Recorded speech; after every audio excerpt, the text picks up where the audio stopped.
बहिणीची शपथ. तारा आज दवाखान्यात मृत्यूशी झुंज देत होती आणि तिचा भाऊ मोहन हतबल होऊन तिच्या शरीराकडे पाहत उभा होता. 2च दिवसापूर्वी ताराचे संपूर्ण शरीर भाजले होते. स्वयंपाक करताना गॅसचा भडका उठला आणि तिचे शरीर जळाले असे तिच्या सासरचे म्हणणे होते, पण सत्य काही वेगळेच होते. मोहनला सारे सत्य माहीत होते, पण तारामुळे तो काही बोलू शकत नव्हता. तिने 1-2दा सासरच्या लोकांनी तिचा कसा छळ करत आहेत हे बोलून दाखविले होते, पण त्या बाबतीत मोहनला देखील काही करता येत नव्हते. ताराच्या नवऱ्याला ऑटोमोबाईलचे दुकान टाकायचे होते आणि त्यासाठी 5 लाख रुपयांची गरज होती. ताराने आपल्या भावाकडून ते पैसे आणावेत अशी त्यांची मागणी होती आणि त्याच कारणावरून तिला रोज त्रास दिला जात असे. मोहन एका कंपनीमध्ये नोकरी करायचा, त्यामुळे त्याच्याकडे देखील तेवढे पैसे नव्हते. तो तरी कुठून आणणार हे ताराला माहीत होतं, त्यामुळे ती कधी त्याला पैसे मागितले नव्हती. पण अचानक एके दिवशी मोहन जेव्हा तिच्या सासरी गेला होता, त्याला जे दृश्य दिसले ते पाहून तो हबकून गेला. तारा आपल्या खोलीत रडत बसली होती आणि मोहन अचानक तेथे गेला. ताराला त्याने खूप विचारणा केली, पण ती काही बोलेना. 5 दिवसांपूर्वी त्यांचे फोनवर बोलणे झाले आणि तिने सर्व कहाणी सांगितली. माझ्या जीवाचं काही बरं वाईट झालं तरी ही गोष्ट कोणाला सांगू नको अशी शपथ ती त्याला घातली होती. त्यामुळे मोहनच्या डोक्यात विचारांचं काहूर उठलं होतं, पण तो ताराच्या शपथेमुळे उदास होता. तारा खरोखरच आकाशातल्या त्या चमकत्या ताऱ्यासारखी तेजस्वी आणि स्वाभिमानी होती. ती कधीच कोणापुढे हात पसरलेलं मोहनने पाहिलं नव्हतं. नावाप्रमाणे तिचे कार्य होते. लहानपणापासून तिने कष्टाशिवाय काही पाहिलेच नाही. तिच्या जीवनात संघर्ष आणि संघर्षच राहिलेलं होतं. मोहन 5 वर्षाचा असेल त्यावेळी त्यांची आई पार्वती देवाघरी गेली. त्यावेळी तारा जेमतेम 8 वर्षाची चिमुकली पोर. तिला घरातले सगळी कामे जमायची. धुनी भांडी, स्वयंपाक, झाडलोट हे सारं ती करायची. आई गेल्यावर तिच्यावर घराची जबाबदारी अजून वाढली. तिचे शाळेत जाणे हळूहळू बंद झाले. कशीबशी 4थ्या वर्गापर्यंत ती शिकली. मोहन 1ल्या वर्गात प्रविष्ट झाला आणि तिची शाळा बंद झाली. तिचे वडील शंकर हे दुसऱ्यांच्या शेतात मोलमजुरीने काम करायचा. घरात लागलेली वस्तू आणून द्यायचा, पण पार्वती गेल्यापासून तोही जरा बेचैन झाला होता. सायंकाळी त्याला झोप लागत नसे, त्यामुळे तो रोज सायंकाळी पिऊन येऊ लागला.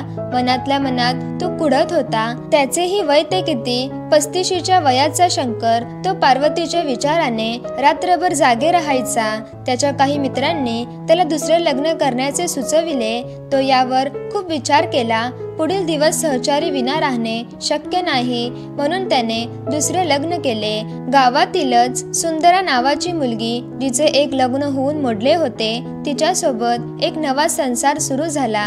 तारा आणि मोहन यांना देखील आनंद झाला. नवीन आई त्यांना मिळाली होती. सुरुवातीचे काही दिवस मजेत आणि आनंदात गेले. एके दिवशी ताराने बाबाला म्हणाली, बाबा मी शाळेला जाऊ का? यावर बाबाने होकार दिला. दुसऱ्या दिवशी ती सकाळी शाळेला जाण्यास तयार झाली, तेव्हा सुंदराने तिला शाळेला जाण्यास अटकाव केला. ती म्हणाली, काय करते शाळा शिकून? ही घरातली कामे कोण करावी? शाळा बिळा काही नाही, ठेवते दप्तर आणि काम कर. हे ऐकून ताराला रडू आले. मोहन एकटा शाळेत गेला. जाताना त्याच्याही डोळ्यात अश्रू गळत होते. मोहनचा जीव शाळेत लागत नव्हता. सायंकाळी घरी गेल्यावर मोहन ताराला म्हणाला, मी पण शाळेत जात नाही. मला तरी शाळा शिकून काय करायचं आहे? मी तुला कामात मदत करतो. यावर टीव्ही बघत बसलेली सुंदरा म्हणाली, हे बेस्ट आहे बघ, तू पण शाळेला नको जाऊस, दोघे मिळून काम करा. ताराला मोहनचा खूप राग आला आणि ती म्हणाली, ते काही नाही, तुला शाळा शिकावंच लागल, शिकून खूप मोठं व्हावं लागल, असे म्हणत ती रडू लागली. रात्री शंकर घरी आल्यावर मोहनने सर्व कहाणी सांगितली. तेव्हा शंकर म्हणाला, आईचं बरोबर आहे, तारा शिकून काय करणार? तू शिक आणि ताराला घरी राहू दे. तारा आणि मोहन एकाच अंथरुणात झोपे गेले. सुंदरा आई सुरुवातीला खूप छान वागली, मात्र पुढे पुढे तारा आणि मोहनला त्रास देऊ लागली. त्यांचं घरात राहणं तिला अवघड वाटू लागली. हे दोघे घरातून पळून जावं अशी ती त्यांच्यासोबत वागू लागली. ताराला खूप कामे करावी लागत होती, तर मोहनला शाळा करून आल्यावर कामे करावी लागत असे।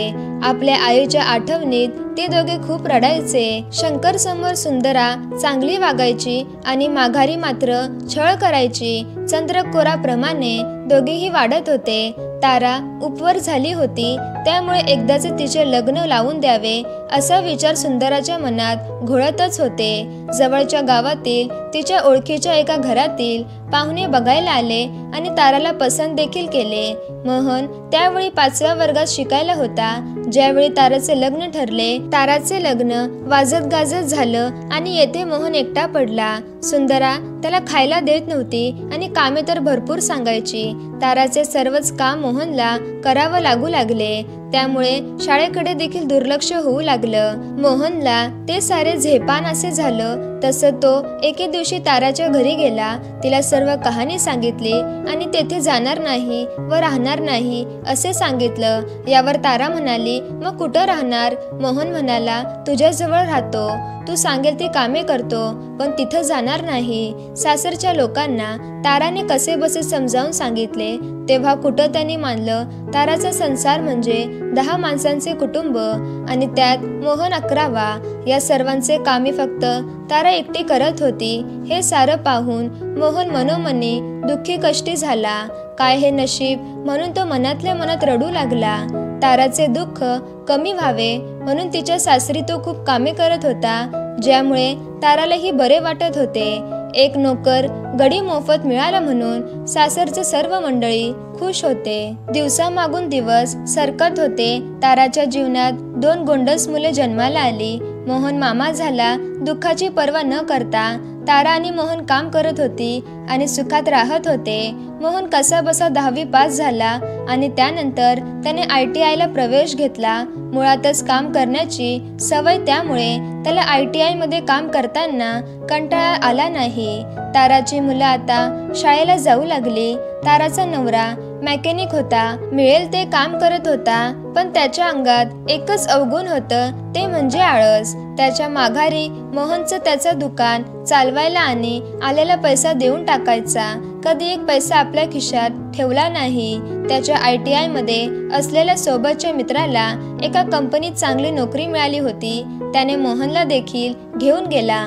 मोहनची हुशारी पाहून मालकाने लगेच त्याला कंपनीमध्ये घेतलं। त्याला महिन्याचा 4 आकडी पगार मिळू लागला। काही महिने त्याने पैसे ताराकडे पाठविले, पण तारानेच पैसे पाठवू नको, तुझ्याकडे जमा ठेव असे सांगितले। त्यावेळी मोहनला काही कळाले नाही। तारा स्वाभिमानी होती, त्यामुळे तिने पैसे पाठविण्यास नकार दिला। असेच काही दिवस आणि वर्ष संपले। कामाच्या व्यापामुळे तारा खूपच कमजोर होऊ लागली। तिच्या तब्येतीकडे कोणीही लक्ष देत नव्हते। मोहन काही दिवस पैसे पाठवून बंद केल्याने सासरची मंडळी तिला पैशांचा तगादा लावू लागले। आमच्या आशीर्वादामुळे आणि मदतीमुळे तुझ्या भावाला चांगली नोकरी मिळाली, म्हणून परतफेड म्हणून त्याने 5 लाख रुपये द्यायला हवे। आम्हाला ऑटोमोबाईलचं दुकान टाकायचं आहे, त्यासाठी तू पैसे माग असे रोज तिला तगादा देऊ लागले। तारा मात्र पैसे मागण्यास नकार देऊ लागली। एके दिवशी मोहन सुट्टी घेऊन अचानक जेव्हा तिच्या सासरी गेला होता, त्याला जे दृश्य दिसले ते पाहून तो हबकून गेला। तारा आपल्या खोलीत रडत बसली होती आणि मोहन अचानक तेथे गेला। ताराला त्याने खूप विचारणा केली, पण ती काही बोलेना, म्हणून तो तसाच निघून गेला। 5च दिवसांपूर्वी त्यांचे फोनवर बोलणे झाले आणि तिने सर्व कहाणी सांगितली। माझ्या जीवाचं काही बरं वाईट झालं तरी ही गोष्ट कोणाला सांगू नको अशी शपथ ती त्याला घातली होती। ती आपल्या सासरच्यांना अडचणीत आणू इच्छित नव्हती। सासरच्या लोकांबद्दल तिच्या मनात खूप जिव्हाळा होता, कारण ते पैशासाठी तिचा छळ करत असले तरी ते सुंदरासारखे दुष्ट नव्हते, त्यातच ती धन्य मानत होती। मोहनने सासरच्या लोकांवर काही कारवाई करावी, त्याचा त्रास मोहनलाही होणार, सासरच्या लोकांनाही होणार, म्हणून ती मोहनला शपथ दिली होती की तू काही बोलू नको। मोहन हतबल नजरेने काचेतून ताराच्या शरीराकडे पाहत उभा होता। आज भाऊ आणि बहीण यांच्या प्रेमाच्या परीक्षेची घडी होती। भाऊ परमेश्वराकडे ताराच्या जीवनदानाची भीक मागत उभा होता। तर मित्रांनो, जर तुम्हाला गोष्ट आवडली असेल तर गोष्टीला लाईक करा आणि चॅनलला सबस्क्राईब करा।